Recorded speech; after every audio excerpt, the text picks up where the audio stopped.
A turma da democracia que venceu já está tentando fazer com que essa democracia vença há décadas.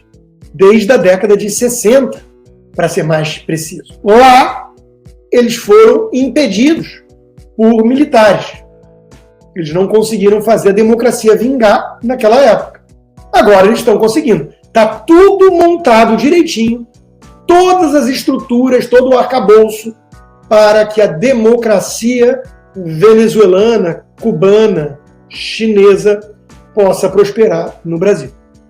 Naquela época, eles tiveram um pouco mais de dificuldade. Agora, deputado, como é que um liberal, como o senhor é, enfim, firme liberal, pode conciliar a questão da abertura, da necessidade de Estado mínimo, com um Estado máximo, como foi esse Estado que a gente viveu, um Estado autoritário, uma ditadura militar? Como é que se coaduna esse liberalismo econômico com a questão política? Pergunto se o senhor acha que é possível, nos países pobres, haver desenvolvimento com democracia. O regime militar foi um mal necessário? O visto de hoje, o senhor acha que foi um erro naquele momento ou não? A chamada Revolução de 64 não foi uma revolução, foi uma contra-revolução.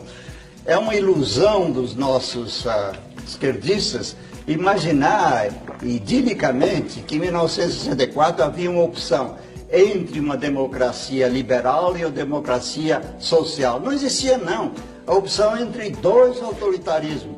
Seria o autoritarismo da esquerda. O Prestes dizia, nós ainda não estamos no poder, mas já estamos no governo. A opção era entre um autoritarismo de esquerda, ideológico, feroz, capaz de levar pessoas ao paredão. Só o Che Guevara matou 600 pessoas em Cuba. Ele era manso perto de Fidel Castro. A opção era entre um autoritarismo feroz e ideológico que levaria anos para se autodestruir, e um autoritarismo de direita envergonhado, encabulado, toda hora falava em democracia, que procurava pelo menos manter o ritual de eleições, procurava manter o Congresso aberto, que não falava em ditadura do proletariado. Essa era a real opção. Eu fico indignado com a esquerda brasileira apresentar a situação de 64 como sendo uma opção entre duas belas formas de democracia. A democracia mais liberal e a democracia social um pouco mais intervencionista. Não era isso, não.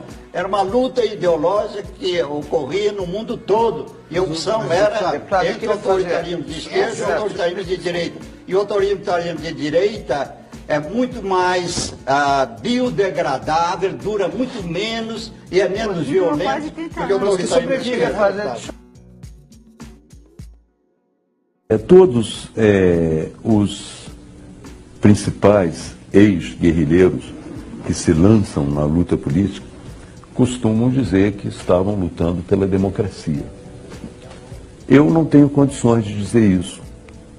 Eu estava lutando contra uma ditadura militar, mas se você examinar o programa político que nos movia naquele momento, era voltado para uma ditadura do proletariado. Então você não pode voltar atrás, corrigir o seu passado e dizer, olha, naquele momento eu estava lutando pela democracia.